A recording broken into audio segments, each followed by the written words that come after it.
Yo lo único que digo, debemos tomarnos la cuarentena con calma. Porque hay gente que se está volviendo loca por estar ahí trancado en la casa.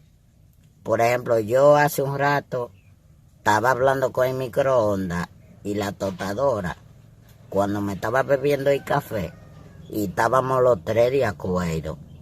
A la lavadora no le digo nada, pues a todo le da vuelta y el freezer lo noto como de lejito y frío, entonces no voy a perder tiempo con ellos.